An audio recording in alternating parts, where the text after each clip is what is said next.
o le fesili se anga o mau ke fo I ia I fo ia o onga ia o kau ia mau whatever fo nga ia me se ave ku fo ningi na le ka ke ia ngi o skaria I dem ka upu le fenga nga kwai na ia por fesili na fa pe ai se ka wai le mala malama le ia po le su ele le I le fenga nga kwai ai se onga awa o ia ini si o fa pe mai I le to manaomia kilisiano le Feagaiga Tuai ia se va ku ia I de lua va se lua ne ia fiafi por bia o ko manaomia fenga kwai pere ku sai fo ima ia o ia is fara po konga o pe ia fu ngale wa mo ko atini te sare fengen kwai ma kuspa ia au nga re fengen fo wa ia ke le ulo ale na na fak poda se manga ku lo sungo foi fa fengen ngia fia ia poda ale kole ke le o kala se se ka ia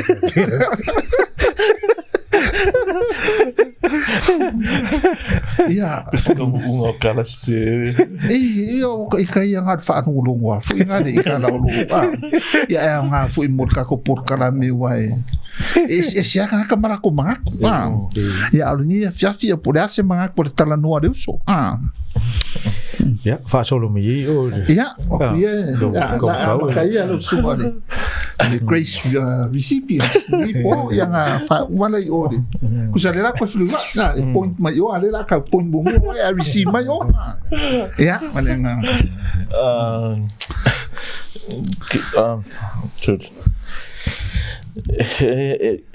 o tu spa ia te lo ya o o Feagaiga Tuai male Feagaiga fo e ui lava o se keimi ke le nga tu fatasia pe ia o se mta up te level name ta o pasta tu sai le tu langa ile ia ko nga mta up funga ke le nga masangi la tu e o ya onga o le contextualization male canonization o kuspa ia tu sai malona I loa lau tele te manatu e le te tau se e kale sia po o se kerisiano ni tangata whatutua I le atua ona eu e se le Feagaiga Tuai ma le tuspa ia o ngai ele manatu ma lo sima manatu tele taltonunga tele ia te au ia personally ele mwhai ona tātou malama I le Feagaiga fōpe ona ia yasone pe au noa ma le Feagaiga Tuai pe o le Feagaiga Tuai o se whaatatanga ia mane pe o se whaakakianga, se whaavaenga whaakakianga mole tuspa ia atoa ke e tele la ia mafuanga ma vaenga tāua e tāua I lava ona iai le Feagaiga Tuai I le tuspa ia kerisiano e whakainga ele malama kako a karangoa mai I le mesia le navalo ia Pava penga Feagaiga fua tau te vava ai tatu te le loa o na winga loloto ma wing ma mea I tua to inga pe a fa pe le loa tatu le Feagaiga Tuai e malama le la tatu o nga lai vala ia ma le Feagaiga Tuai la kalangoa ma ia le Feagaiga Tuai o kele fo I nisi sau noa ngā lo tatu li o quotes o quotations se o le Feagaiga Tuai la si I mai ia I le Feagaiga fo so e faila si tā ua tele o le ia uia personally ele se tuspa ia le tate ia I nei pe a wha pe e au noa ma le Feagaiga Tuai ia la fe mangingo lava ia tala a Paulo ia Timoteo I le lua Timoteo mta po tolu sulima masuong le fe me tuspa ia umalava ile context nga chronologically o kalanga Paulo o la fe kalanga Paulo ele umang kusi Feagaiga fo pe fe kalanga Paulo ele complete ia ele whaangaio inga ma le talaanga ma mea whapena I le Feagaiga fo tal whasua pito Feagaiga fo il whaimena Paulo o tuspa ia umalava I do believe ole nganga tu sao po the direct context ole ngamia o lo fata taua ngai ile fenga kuai lo ngana mai po o kusi la vo fenga kuai po kuspa ia all scriptures ole mana vanga ale tua a saulo malelisio me au ngai mai au ngai o ai o ia fa tonu ai fa poto foi ile amio tonu ala kalangoa paulo ile lotu cristiano ya timoteo fa kakau ngai ile lotu cristiano no winga la volinga mai e mo mia ile lotu cristiano e mo mia cristiano e mo mia e kalesia yasonei ale uman kalanga a paulo inga fe mai e au nga foi e sa uni ai pe tape na ai pe naro se equipa pe 45 ai le Cristiano famelo ya mo ngaluenga lele umma and he's talking about the Old Testament no winga la foringa mai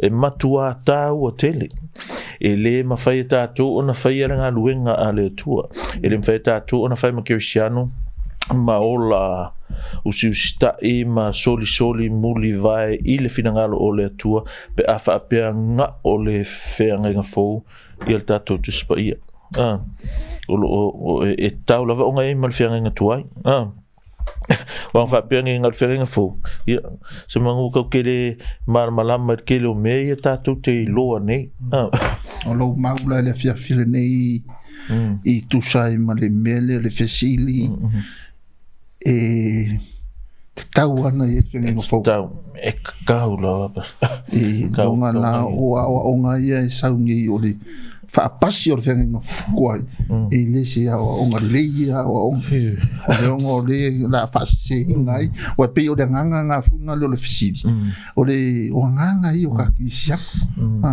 ia le la fa se ngai ni ko ia o nga fa pe e o ma kwa fa ka o penga fo a ka ki e ser penga kuai a de o mai ngi do mana tu fo de ni ia fia e de ka nga yes o se vai nga fo o ali sa nga pasta se vai nga fo yo tato nga absisit fo ile lava to spaia the sufficiency of the Bible so when we talk about the sufficiency of to spaia o la tato Talanoa ile fenga nga fo a to mal fenga nga tuai o fenga nga kuai fo o tato ilo ai ia o pese upule for sale unga ua kakau lava le avea mase upu foile a ko ese unga o lato o whainga tangata leo te offer say ul whainga fo anga i le tula fono ma mea whapena peila ul whainga kuai ka o mai a tātou o le whawhoringa o le mea so unga whai mea for say o le whai le whainga fo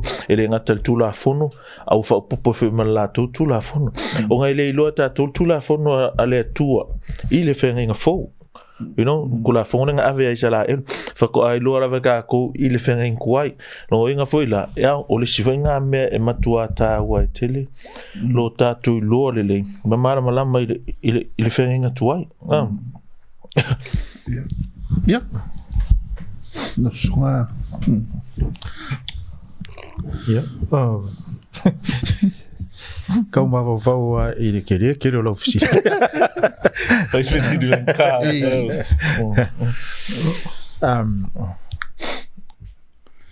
o te ilo le tali fa ingofia e a fo ile pe un sa ngo i le fifau e le ma fa un ka ko vesel fenging to ia wai pe ia manga ia tala le o le tuspa ia to o le whengenga tuai ma le whengenga fo o le ngara vese le whengenga tuai ia ua le kuspa ia la ka kome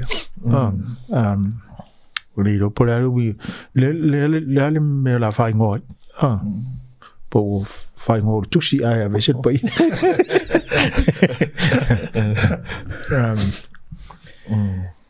au le whengenga tuai fo ia o me ka o lo o iei a kusia pe whaupuinga me historical books prophetic books me poetry ai faonga kongu me umanga i le nguu leo Israel ne tātou te bava o at ke le ko yo kaimi o le tau whaawasengasenga ngau tusu singalai I le tala va so le piko ngu. I longa anga I mai molonga. Ma le ka inga le kua I le ngu le se I o mai vo ia inga o mai le whenga inga fo. So ele mawhaiong kako loa inga ia le historical, le history o le fufuanga le kua I le ngu le se vanga au kako vava ai whenga tuai. Ia sila vo iai ele mawhaiong kako malama I le fufuanga le tua I langa whaolakanga. Le redemptive plan le kua. Wha tata mai iai le fio mai o le Mesia. I le whenga inga fō. Pe anga le iai whenga inga kua. I le mwhenga kako malama I le mere o kako whapengi ingi. Kako se solo I le mea. I le fall of humanity. Pe anga le iai fō whenga inga kua. So there's a lot of things I le whenga inga kua I le mwhaiong kako le amana ia. Ia, ma le o le finangalo le kua nga whai whenga inga kua. Nga kuskusia ia mea ma. Ma au mai ia mea mo le malamlama anga o kangaka. I ngā kaimi ma o kako kaimi fo. So, a whai isi si o ingaranga mea o a vese le whenga inga kua. Yeah, wa le lopo le hanga ko ngame. But I think o le issue le mafu inga pi kau whapenga le mafu fongo ngaka onga ie whapea. Le whaka ko ke pe onga matele ie Yesu ma le apostolo Paulo. I le kausingo kula fongo le whapea I ua. Le ko ia onga kula fongo. Onga ua ako me uma ia Yesu. And that's a completely different issue. It's a maoranga issue mo le melea.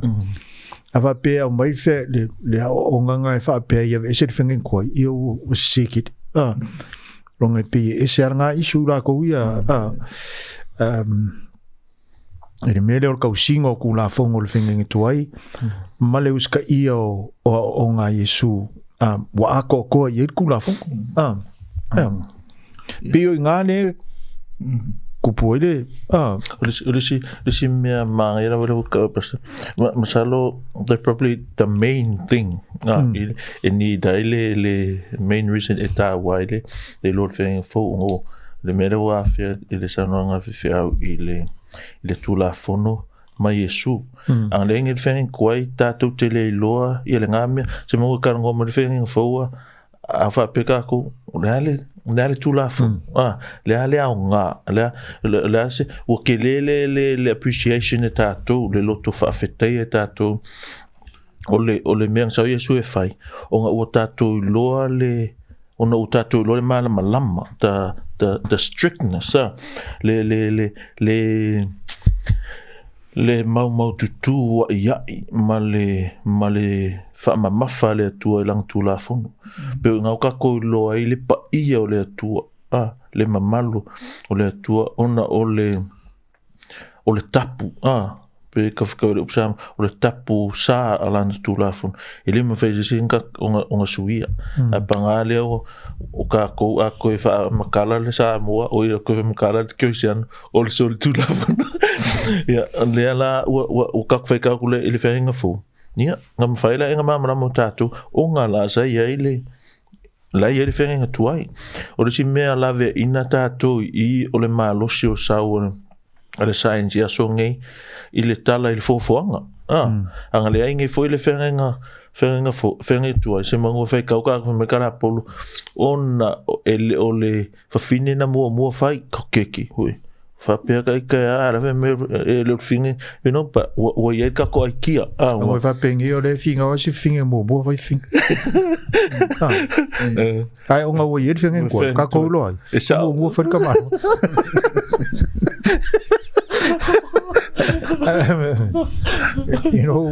mai le sa nga ne pasta I me ne appreciate ka ko le menga fa Yesu ngo ka ko mana mai le menga Feagaiga Tuai, for example.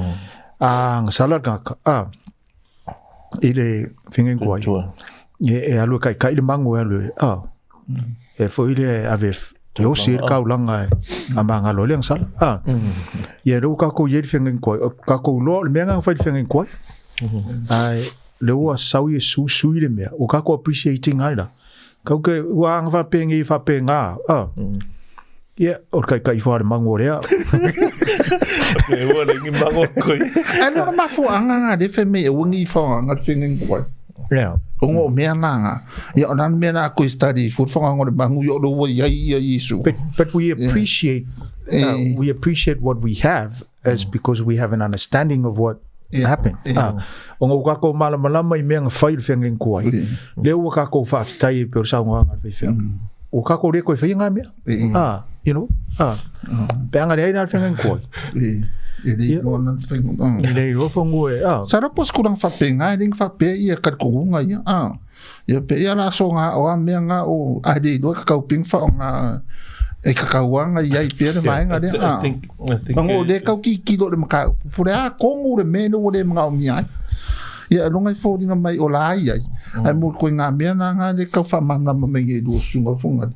O le singa mea sa whai o ia mana mea o mai I. Ia whai mai o ia ala songa ai le whai lua I ai le noa. O le mau angi kakauanga iai pere. E tu sa mala sono ngā pas. E kusa markala paulo le whai. I le 2 Timothy 3:15-16. Longo inga suskanga kalawa lao ied mana tu whapenga. No wonder ko kelele au le sauni. To o telele au le tā pena. Mō ngā luenga le umalua le tu. Ana me kala paulo. E au ngā. Me kuspa ia umalava. Me apingo whai atu. O le kemi ngā whekara ngā paulo. Ngā whengen kuaile ia. A whai mai. Read the scripture I le sunako. E leo kalangoa skusin kuse pe ke luma. O la kalangoa I tusi ia o Feagaiga Tuai. I profeta mal tu la fono ma. Masalamu. Lea la me kala a paulo. Whai mai. O tusi pa ia umalava e mai I le mana vanga. Po le nganga o lea tua.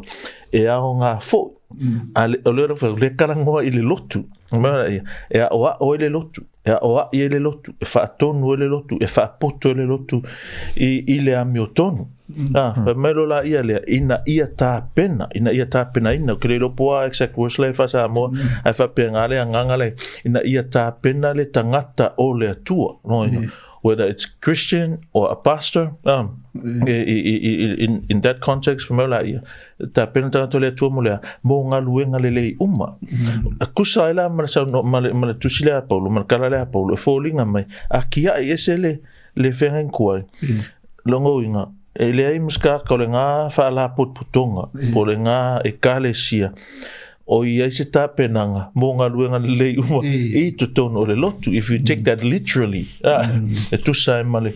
Ma upu la whaonga e paulo. Longo inga la. E le kakau o ngā whaatau ngā vale. Pe manatu mama.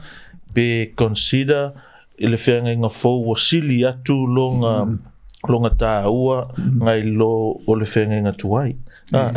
Langa la fe moli ma wae ia le kuspa ia la moli ma mo Feagaiga fōu il Feagaiga Tuai ke fika unga le kala le a Peter le fa ia 2 Peter 1:20-21 fa mai ia mo I lo le nei mea o le ai se valo anga o I le tusi e whaamatala fuaina. O whai mai o le tusi, o kalangoa scriptures po talanoa I le Feagaiga Tuai, le whai mai kala paulo o tuspa ia o malava. Mai no la ia lea. A wae le o le loto o tangata na tuu mai ai valo anga ana mua. Ia a kula le winga o kalangoi perfetanga I Feagaiga Tuai pe Isaia malato. Mai no la ia lea. A o tangata pa ia o le tua na tala ina mai ina ua o Sofia. Mai ele nganga pa ia. Ila le karkongoa o authors, po writers, o le Feagaiga Tuai perfecta manaka. They were just writers, but still the author o le nganga pa ia. Ma le karkongoa mai I longo inga la. E tusa mana ofsin. E le te tau I se o kuskusinga o mea na o Sofia e le nganga o le tua. Ia o na tangata pa ia. Po perfecta nga kusilo la ia le. And we know il te leo taimi fo I le tususinga fo le Feagaiga fōu e koe quote le awali e le vanga ia kusia le Feagaiga fōu le kele o scriptures o le Feagaiga Tuai. And why is that? E authenticate ile Ne foi le fa mau ni anti dia le kala le fai. Pe volang ka ko kalangoa. O ka ko malama i le maliu nga maliu a Yesu. Ma le sawa inga nga sawa inga Yesu. Ma le male pelepe o longa maliu vanga le fia. O ka ko malama ai se anga mafu nga mea. Onga o le mea nga valo ia mai le finga kwa. E fa pe ngani me o ia Yesu. So we understand le meranga ma maua le finga unga voile le kako langona ka kirisiano e kala i kala le o se kala fa fu se ele se kala fa ele se kala fatu ele se me ka kupu ele se me ke ia o kupu o le me o levanga plan mai ele tu aisia amen onga na fola mai e perfect o le finga kwai so the Old Testament really authenticate a lot of things i le New Testament. Fa maongia i o le kala le se ele se me ke ia o kupu. O le me o levanga fu ele tu. Ai fe me mo o fu vanga, e mo finga kwai. Ele mo o lalo se u. O mai po tlo wa fe e pasa pela o fa ke ka inga le menga o le salamo lua fe pumo pa mantua sa noanga Yesu lungo sa tolo me lo tu wai e sa e o tu la fo mai tu la fo i mai ia tia o punga Yesu nga fa lungo sa karu a laile salamo lua fe pumo yo foi longa to tu pe sa lo mantu o salamo fulu no foi la Talanoa foi ile to tu o Yesu so pe o fikalia inganga le afako a mangingola ta toma matal tonu ile moni o me e fen fo pe afa pe o la ile le Feagaiga Tuai so again more reasons ele me fai le tatawai ona e se Feagaiga Tuai sorry pastor kako mal foi le ngafo Yesu a percuse manteio you know makar kusia mata yo nga fo Yesu ai aluar nga fo Yesu ka ku ya Abraham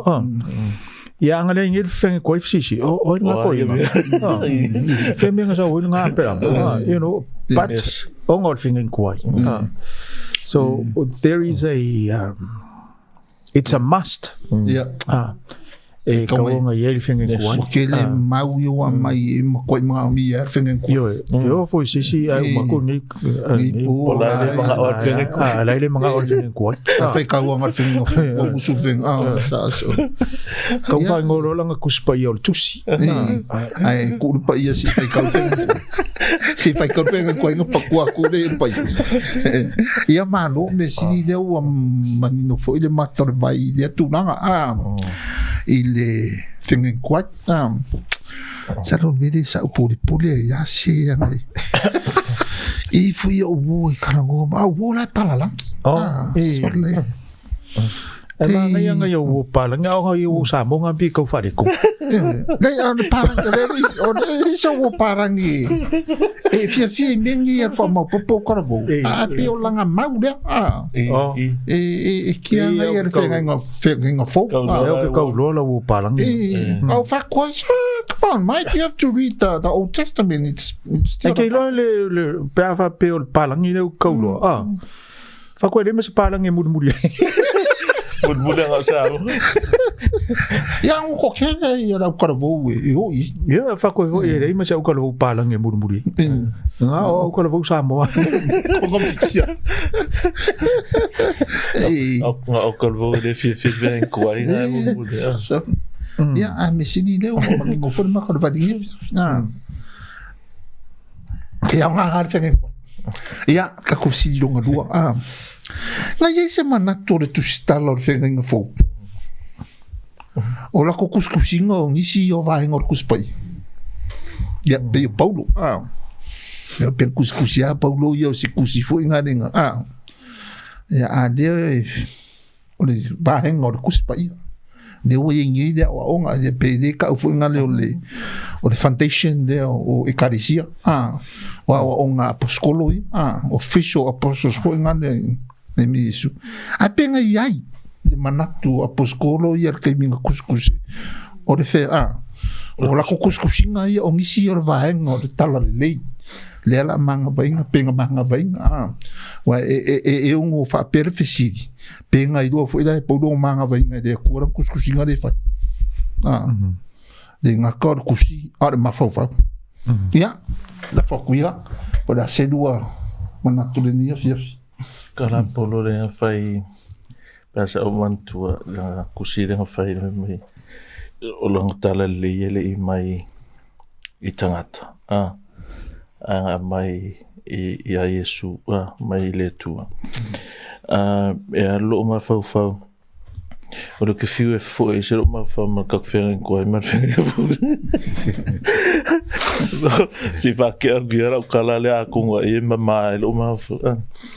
O le fere kanga mu se fere ko ai ongo le mafia fia ke le po van ve un kakai ave ni me skeli ma ve se ven ko ai pe mama ko ai pe ave na fen fo ya a kongo le siku la a lo fesili pas o le Timoteo mo lima su val ngai ai le quote Timoteo fi 1 Timothy 5:18 ne fa pea ia Paulo ia Timoteo mai awa o lo fai mai le tusi o la kala ngoa peon fa every time ka e Paulo le me le po se kuskala le fai fo o fai mai tusi o fai mai po fai mai tusi o la refer nga ile kuspa ia ale au e pel a tangata yuta ia o le fai kwai me na ia awa lo fai mai le tusi fai mai al tusi o kala le tusi leve mai Paulo ia Timoteo mai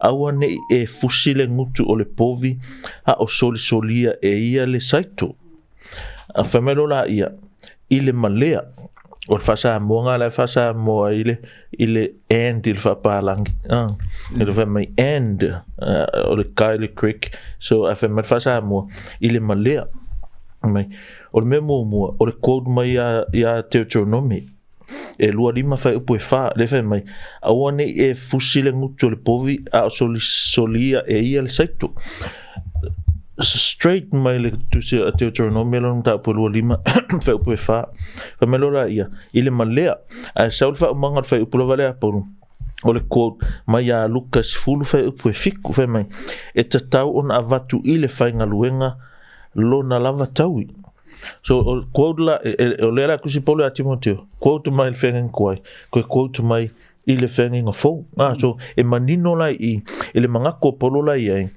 e tusa lava le pule tusa lava le authority ka o pastele ile le mele authenticate which is o se mea ta ua tele illocation mele ka kalangoa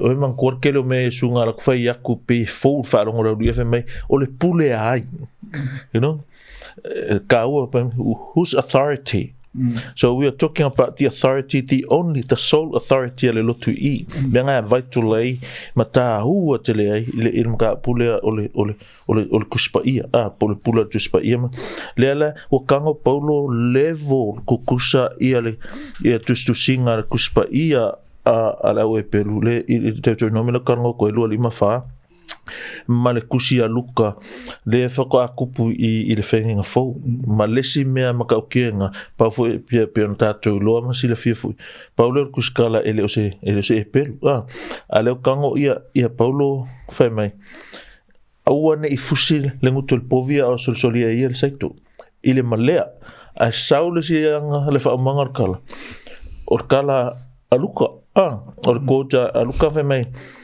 e tatau ona avatu I le whainga luenga lona tau ia o peo o ngai wha mao nginganga le kakei loa le aila e tutusa lava I le manatu o Paulo o le tustala whainga fau o Luka o tustala whainga fau ia ale koutu mai I le whainga kuai whaakasima le whainga fau e tusa manau sini I le manatu ka kuskala le whainga fau ia manisime o karanga Paulo me o le o valawina fai ma apostolo o la utala le foi e le mai se tangata so o la la ka lo when Paul write about the gospel then fai mai o ese si gospel va ko ese mai gospel le ia ana tema nga ka no he's talking about he knows what he's writing. He knows what he's talking about.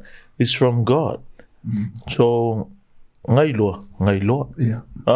La ngai loa le leia. Sala ai se manatu. Na iai se manatu. La sa I loa le. Na loa Paulo langa mena fai o le tala le leia. Tala le kusia. Le fa vai foi le look. Por foundation deu awa onga fa.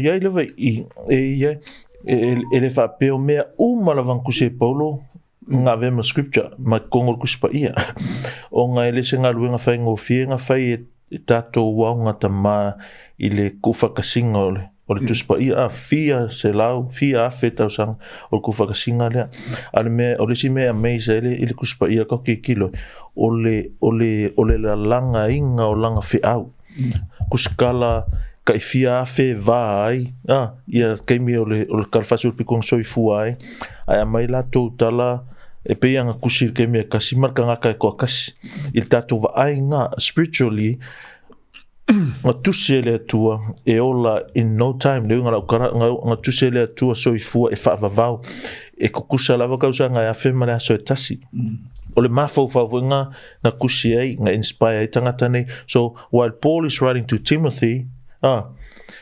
the Spirit inspired, superintendent. Langa pulea mata in langa pulea wow, and in its conclusion, the scripture is written. Ele me fa ku ele fengo firme wo ele ta total. I mo ngisi fo e marmalama ele how the Bible came about. A fe ai pela or canonization or kuspa we come and see okay le ala kusia Paulo le ala le lenga Paulo e ka nga fai ma avea ole va en the Holy Scripture or Holy Bible. And which one ele kakaunga iai langa iai foi kuse pa ngapa ele o iai I e kusi le ka ole apokalifa e masane tato ele o iai foi I. It's not a part of the canonization. Le la karangoa ma tutule apule fsili ngai loa ngai loa e tu sai matala le ka ko ke vava ai e pe ole ku ngor fsili na iai se manatu tu sa penga I loa le apostolo o le kusi o se vaenga o tala le lei o le awa o inga I le whaoratanga me fuafuanga le atua ia le ala sa iai o le whamaungi fo ila e kusai manau mauia ta whape so manatu o le tūlanga le ia wai a fo ile o le tele o tustusinga ia pe o kusinga Paulo pi fa ingoinga nisi fo ile fa pe o meu occasional books o longa winga e ye mena tupunga mafua inga kusi Paul didn't just write you know there were occasions nga mafua inga kusi Paulo for example o le kele o le vesi o le ekalesi e Korinto nga mafua inga kusi kusi longa lua aku ia Paulo le kusi longa lua Korinto o nga wakele fisi ngaka po aia mea o ia Paulo ma vo nga kusi mai Paulo ka fa sa o le mele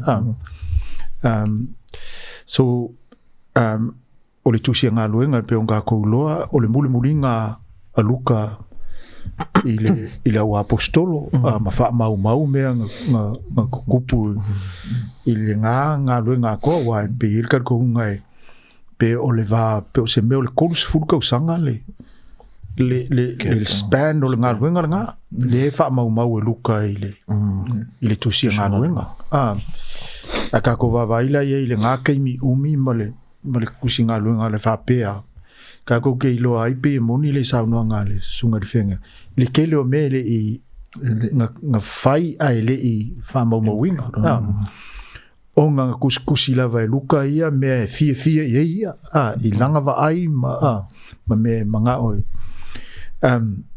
ia ai pe o le tala fa so pito pe fa per kala o le tausanga e koruse lau lus fulima o mai ale maliu Yesu o inga pe nga fongo I ngaka ia pe o le nka nga ta ue pas Efeso e canonize le kuspa ia po fele kumea ku ia le kusi a le kusi alu le mea ma le foi la I pe kusia apokolifa le ave se wa fe mail kalanga nga submit foi nga mea I le kaimi nga fongo ile le Council of Nicaea ai ke enga ko inga ko ke enga ko inga ya kusi nga va pe le kalfia nga I male tuspai lo ye foi le mau isi e ka le si pe lo kuma monga le ma fo mo ye le kusi ma monga e va pe Lost Scrolls le ua saka kaunga I kuspai ai le mau kuspai they were Lost Scrolls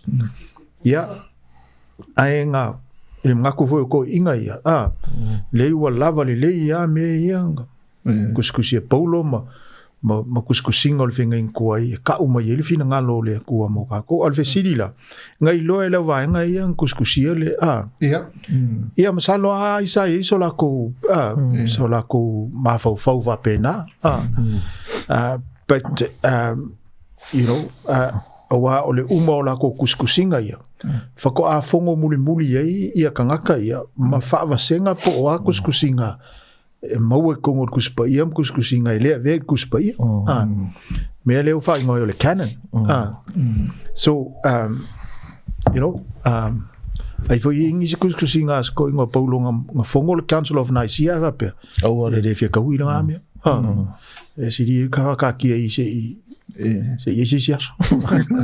so you know what I'm saying so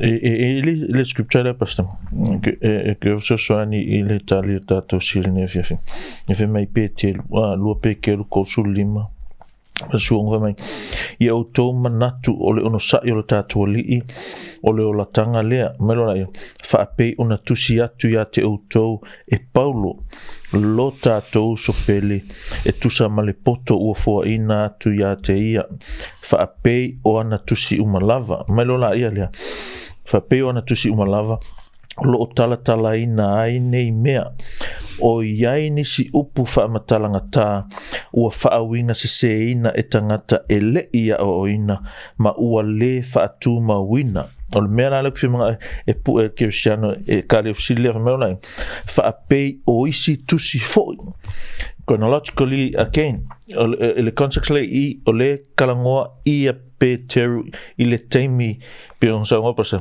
300 plus years later after Christ nga fako a fama popo le mea lea so when Peter say o isi tusi o la refer nga I le whenga inkuai foi a le whenga kala a Peteru I whenga wha pei o isi foi tusi o le upunga isinga nga man kua masang kako le upunga le masang wha mamana upe a whaitatum le upula o le ada po le nada le upula nga le whaunga I o le upule whaunga I e mwhaiona wha le liwi na whapea o le rest the rest ia po o le the remaining no inga o le whai mai ia pe te rupe a whape e sanga tonu lo mamanga inga I whai mai whape o le sikuspa ia a toa umalava no inga la whai mai ia pe te rupe o kusian kusia Paulo o kuspa ia o leo se sel fa li unga kanga nge ia o ina male I fa atuma wina male fa atuma wina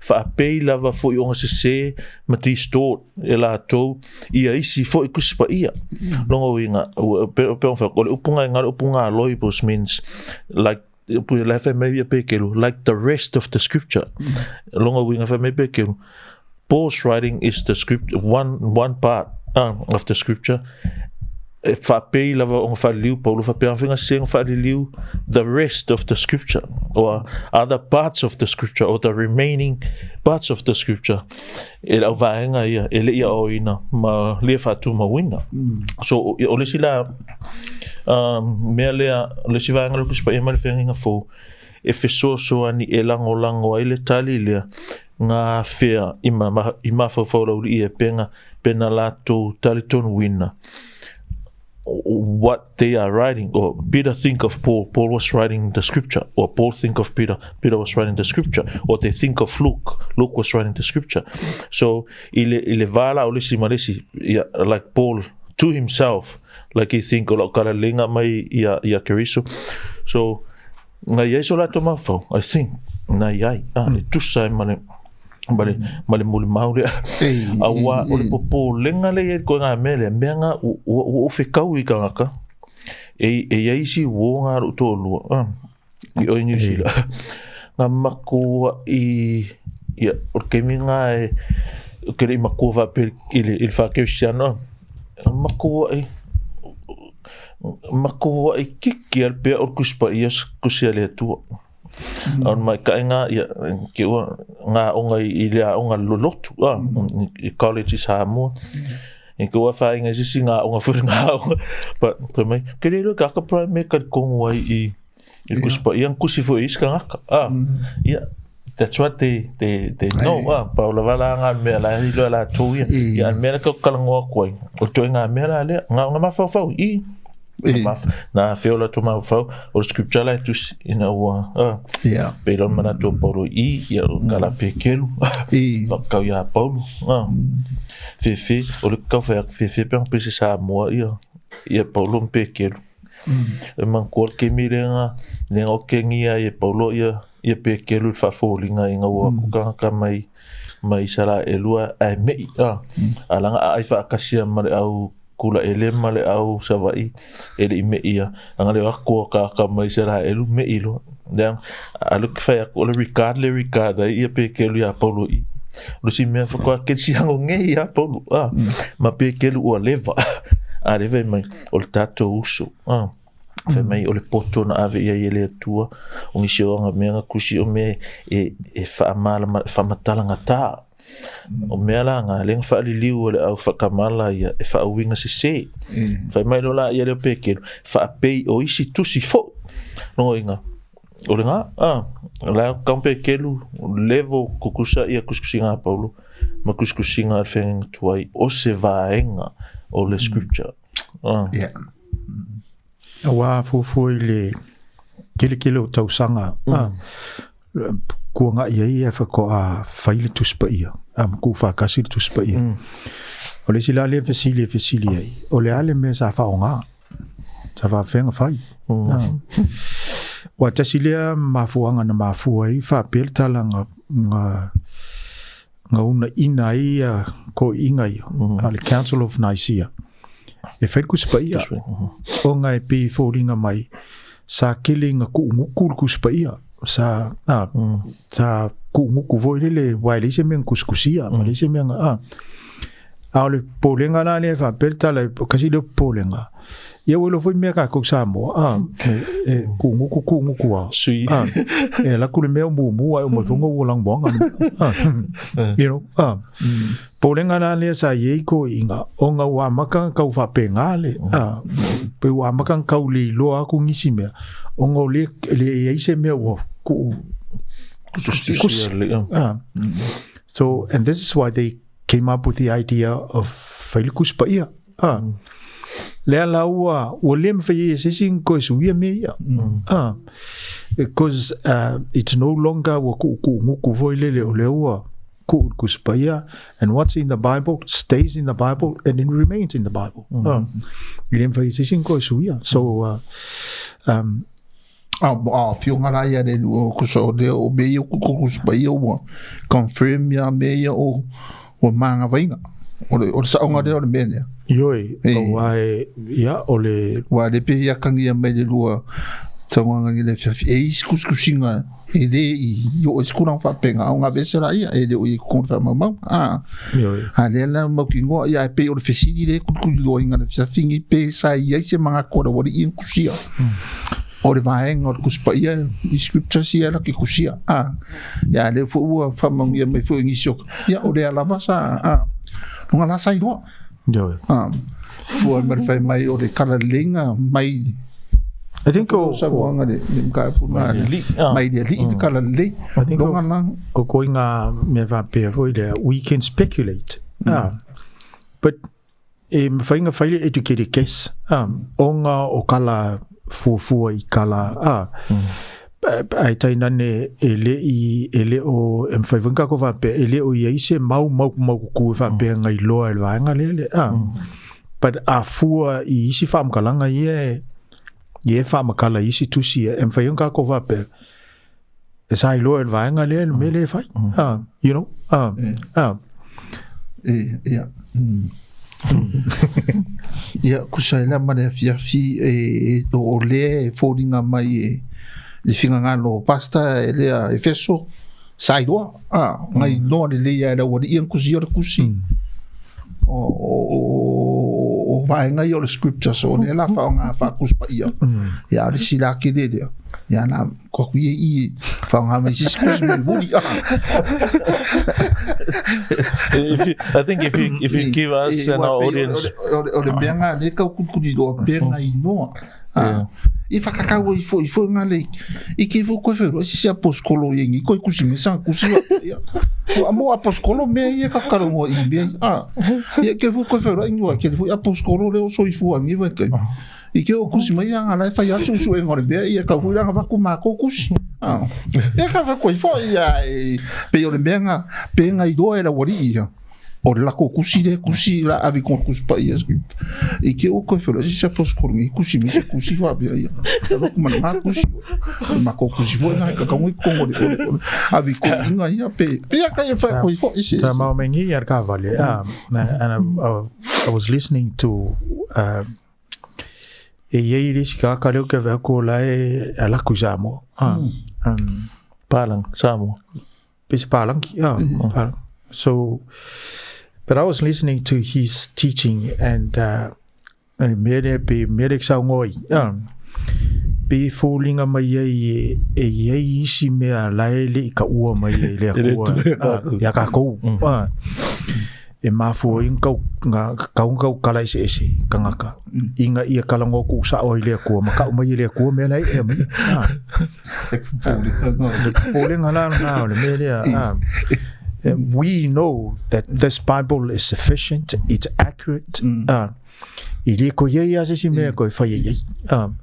So on me nga fa yel fa unga ko inga the Council of Nicaea. This is it. So skanga kai fi malama le fina ngalo le tu mai ala makanga ka u fa unga. Tin Bible. Wa ye ku spa ya. Ako ela se ko su se me. Ya. Wa pe o fisi na nga de longo kodo ko ko siti wa le la mo ki ngongi pi foldinga mai o le ala sa I ka ro era wori ia pe ngai do fo o le mele fisi do ko ile mai e ana nga ka ura se kilisiano na fa nga inga le mele o ka o le paraphrase we win o le kuspa ia pe e fa pe o fa nga ngor kuspa ia le wengi e wa ko is kuspa ia yo ko e reword fa nga inga kusai mar kuspa ia le sa ye lo minga mombo ia ba kuia wa le folding me manga yo le ka ko mai dunga kuskusinga aposkolo le la mo ki ngo kusi o scriptures ia le la ko fe mai il paraphrase we reading all the lo mo ye le sima fa fonga fodo we reading ngana me ia va ku pe nga ka ko ka mo fo le reading all the le silo mo le ne afia pe fa nga la mo inga le me le ka le isi va ngor kuspa ia le ko we reading nga wa ko ia ke wa ke wa o ping of fact o le mera le ka se fai o le evangelist o ka lai ka le ya ko we reading pe fresh so ya me ku ko se do I think le upu paraphrase eu wa foi le pe ka pala ai nga foi aulaunga ke le ngo foi le mele paraphrase ai alanga paraphrase o le ko e pela fa pe mai Yesu o le fia ai ia ai lo tinte kala le a Yesu ngo fa ya kule I se isi fa o punga this is me paraphrasing it o le fia ai ia kalikongu I upu Yesu makalia le mea fai mai Yesu o le winga nga o le upu Yesu mai ia I am the bread ia o ke ora kala o sango o le na sa o me ki paraphrase me le lo minga la ia le kusi a le me ka wa ya ku le pongi le lo minga fo le wa ia ai la unga mai ia ia ko se me ko fa upu ko kusi e se mai me le sango mai o lo minga kwa ia ka whenga ia o le upu le kam whai explain mai o le lo minga kwai nea a le mea nana le paraphrase no ingi ke mingi se pesa o o ranga ole afu I love sheep o le fisili e ala ngata tau se kilisiano o na whaonga inga se paraphrase I think pe ka kusiri kaluai lenga umakunge I think if you give us an option of yes or no o le kali ka pokalame o le yes apas na voting mai e o foi le al fisili le I think no. Ele fa pek fa aku. Masalvo e fa long sora va ya ko kila vala un ki ka wan mele. If I paraphrase, onga ole mele pe atu sel o mama la pe sa o mama la manosin. Ele kakau onga tu ta to le ava. Pole that high regard as regard to the Bible is a paraphrase. If I paraphrase, I can write it and call it Efeso's paraphrase of certain scripture. Pela pasta. Paraphrasing yes how no nga Yesu and right. Or paraphrase le a pasta Mafi ile mele. Or paraphrase la just paraphrase la e longa author. E kakanga paraphrasing o kakalanga o langa fam kalanga nga o lona mafu fau e tusa markala kuspaia o melanga ala inkakole ai ila ofsili lea. Why? Because that's what you think is what the Bible says. Is that what the Bible says? That's not what the Bible says. That's what he thinks. If I paraphrase, that's what I think is what the Bible says.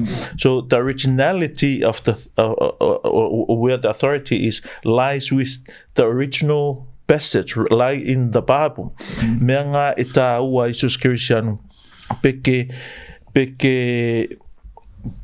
pe polofesa oi original language elese excuse nga e aloi oi you have to check what the original you don't have to go to school to know that there are tools available now Moses faila Isus Christian ki loi yeah foi le ki u ka ko ke ma se tuli sa no nga rife wale fa ko foi we paraphrase for the purposes of making people understand. Yes, like simplifying it. You know, which is simplifying what the scripture says.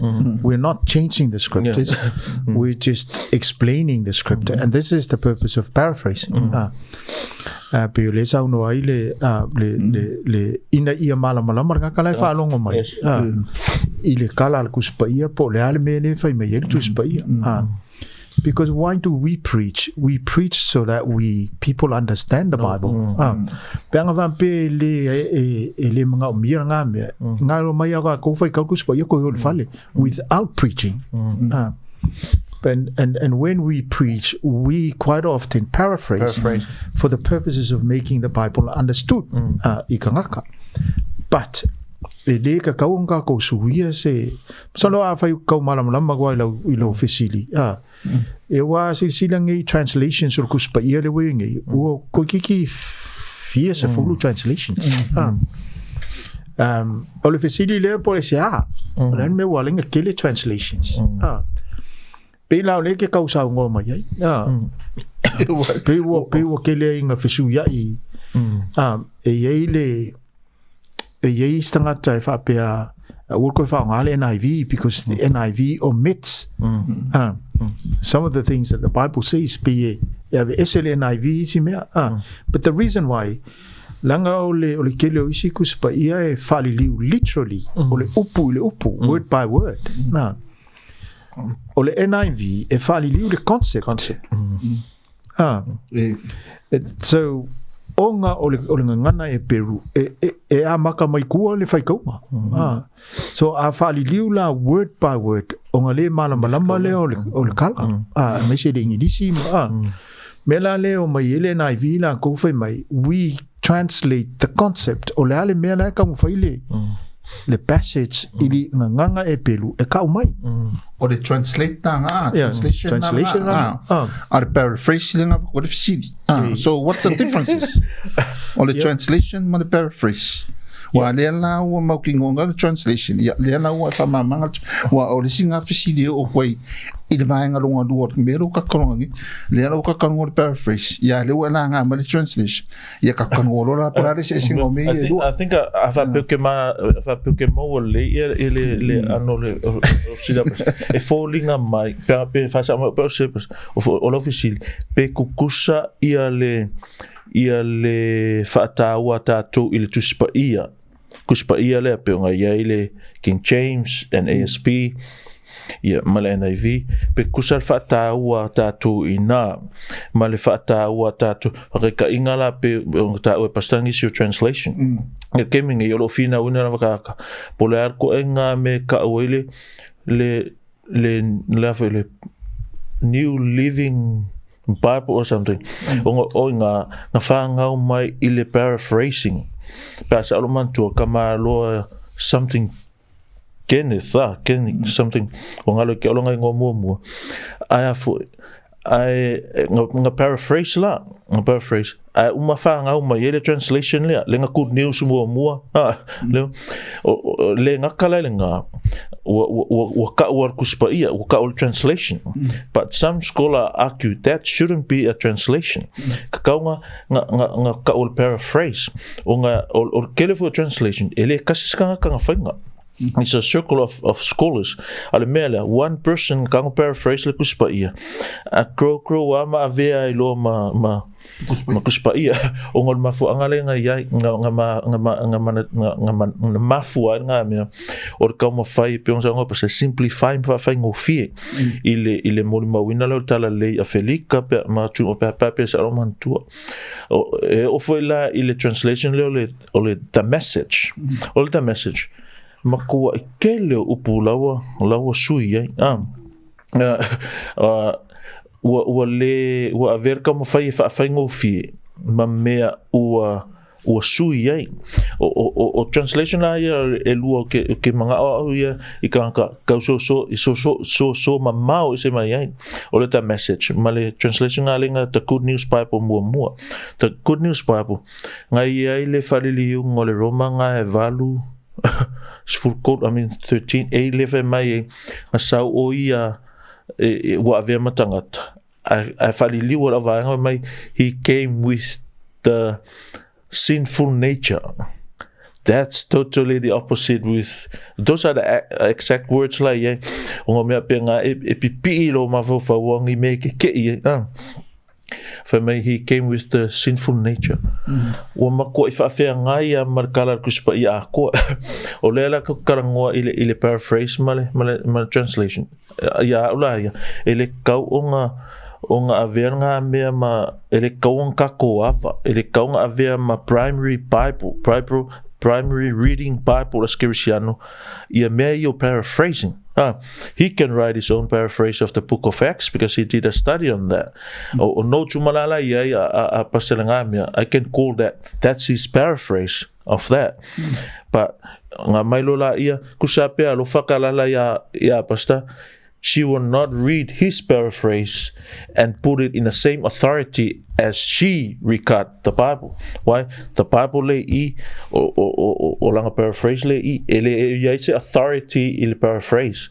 The authority lies with the Bible because the paraphrase, the purpose is como fainga se me faingo firma mala mai tangata ala veka aki alava le tuspa ia o pe sa lo mana lo officially o paraphrase no power there or le kaunga recard ka ko as authoritative as we regard the Bible.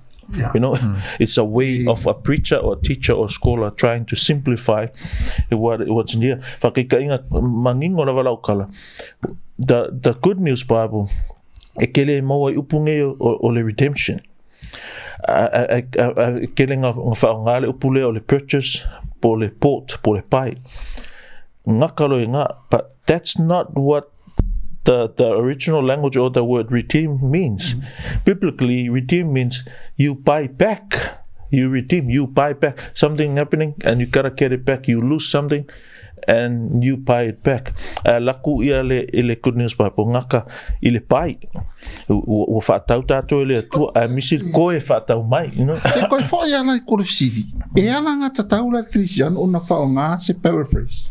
Like, I think whaonga fo ile O le tuspa ia. no, to regard it as a Bible, no. But we can use what we have commentaries. That's Ai le whao ngā le paraphrase o se kuspa ia. excuse me, no, I don't believe so. O le winga ngā siri wa o ngā la wa pengo whea kongo le wala ngā ma le translation. O le singa manga o le fisiri le karangoinga i. Lo ngā la o le paraphrase ia e le kakau whanganga o se kuspa ia. I ke o mai fonga wa kuspa ia me nga. Yeah, ngā mo studies. Ngā mo studies ma me nga. Ai awangi ia mai nga ole. Ele fa pe quote mar kuspa ia. Ngai alula ia paraphrase ole John 3:16. Pela paraphrase pass out. Fa mai ia le Good News Bible pole al living so ngalo ke ole le ka unga follow ka Good News Bible. Fa mai for God so loved the world so and so melo la ia. So whoever believes in him fa mai will not die. The world ole upula ia ngā ole perish. Fa mai ia le Good News Bible. Mai whoever believes in him will not die. That's koi le fale. Esel die, esel perish, esel pa fa matala yo na winga loto tonga ia. E se koi ibutele. Nga le ole. Paraphrasing ma le translation wa le pisa la ngā le translation. So my only other comment is we know that there's a lot of translations. Le pe mafu mai le ka ko langona le paraphrase le tuspa ia ke le translations. My only other comment then is that if fu ia ile agenda ka kala le fali wo kuspa ia, for example la ava ayin kuspa ia fali liu loko mulma wo Yova ma benga e mangingoa e liu kuspa ia Whekau mara fo e whekau i mo lako karkongunga karkongunga le e le o se atua Yesu me umai ka oiri menga e liu menga yes so It's not a paraphrase translation now. Yep, whatever we call it, whatever you call it, but the point is we should never ever faunga. Ai pe ole paraphrase lo ke fa ko ia we ole kau fa mala mala mai ngo se me. Pe la nga ka wo Yesu nga Efeso le fa au ia me your commentaries. Yeah, we look at commentaries Mafi Fiva pe. As come fa you po ala ka fa makala, what are they? They paraphrasing. They interpreting the scriptures. So se meleanga in that context ale paraphrase le fu e fa pe li liu le kuspa ia si me. That's all le melanga le ka fa ko ul fa nga me si yeah, we'll go. Yeah, le wa ma na siti analisi mangaros. Yeah, wa nga ma si o le wa ka de mai I bele translation. Ole wo paraphrasing ka page like say o se commentary fo nga le po se manga ko le ave de bele the scripture al translation. What did you say ora kus pa ia si kus singa fo. Wa me se singa me. O nga sa ro la yo ro kus pa ia fo. Translation le ka le paraphrase o le mangaku le kakaringa fai I the script e ka ki ala I ka ke one le kuspa I think of kalanga faingo fie la ka mai o aluka ko ilo ele ka onga avese rikare ka ko paraphrase tu salanga pul lang authority mal tu spa ole se sengara ke lo o paraphrase mal translation ole liu mai le singa ngana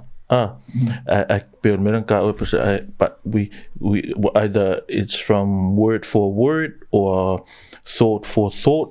That's translation from one language into another. I keep lava meanga. Paraphrase is more like retelling the same story, same In a thing, different way. in a different words. Yes, using different words, but it's telling the same story using your own words. So that's ole wingangar kala para. Para is from a Greek like besides or come along.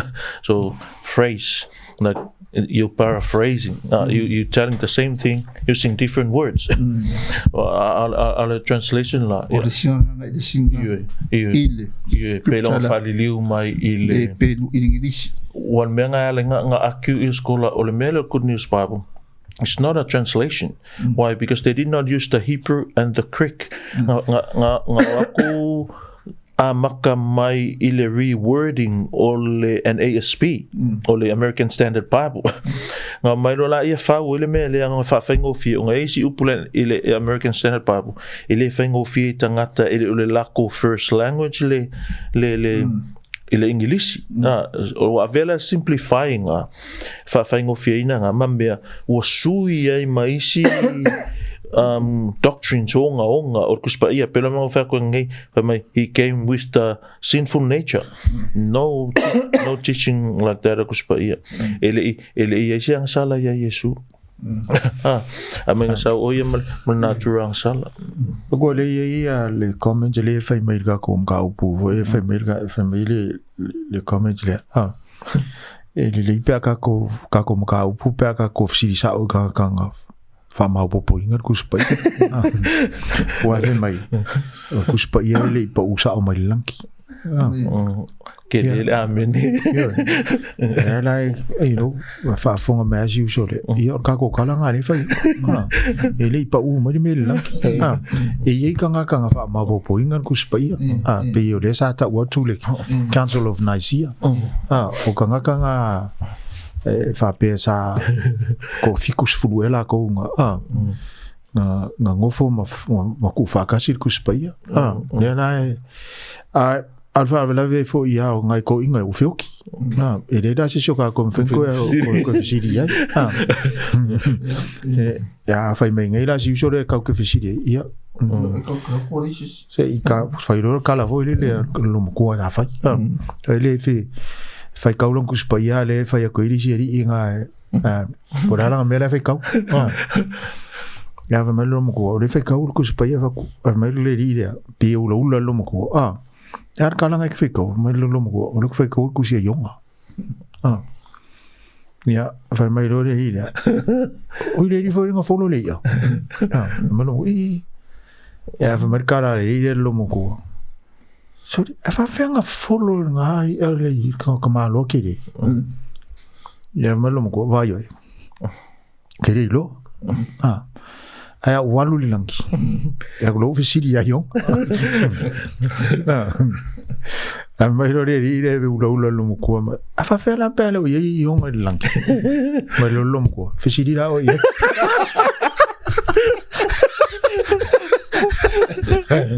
wale o ye la ese al mena el cielo ya ile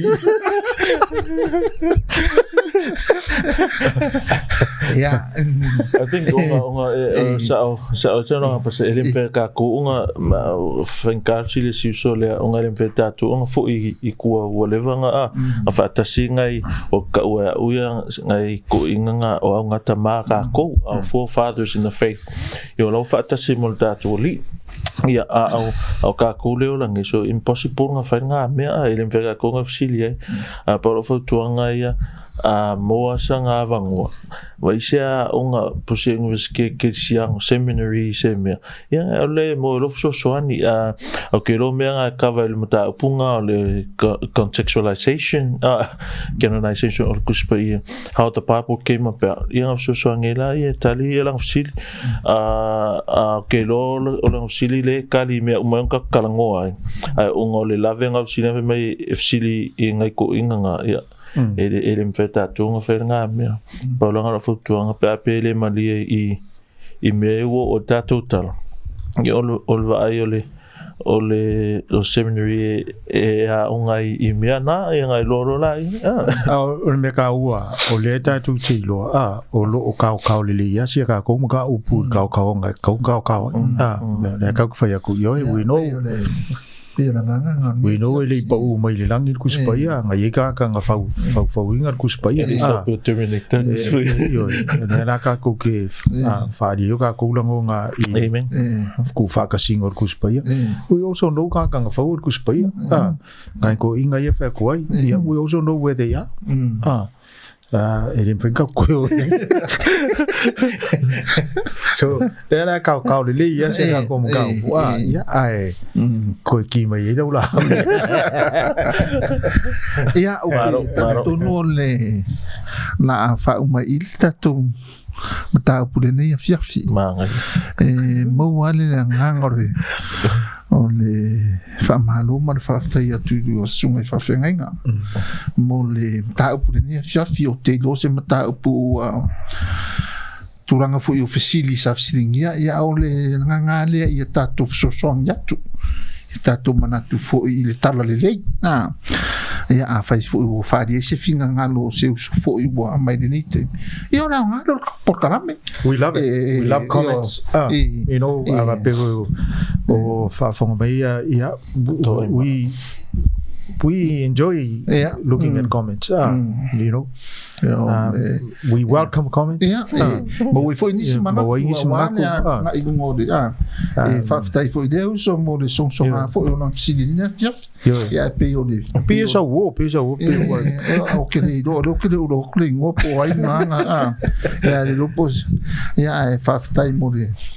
It's great to have comments. Ngai wai o le fai ka kom ka o ele me de kar ngoinga ia mo le tole nga fa ftai lo suma fenga ne fiaf ma lo la mo ta pena ia ma lo foi le de nga lu e pe wale tu mo lon finalo ele se me fai no fiel le fiaf le fa mal mai no foi o fesili sa silingia ia nga o silingia o fielo ya le foi la tele le nga mo o foi ni ya me se foi pa pongo tatu o pa ya o fa talanga le na ya batu ni fa manu pele tu ai lo sunga ya me se le fai lo fa peona no lu nga lu e pe tatu ina ma fa ya finga nga lo le tu ya fa manu tele le tu o pele malosi le ola mane me se le tu fa la ya wale tu malon finangalo ya o te taritonu ya ole fai nga o le Talanoa le Uso le fiafi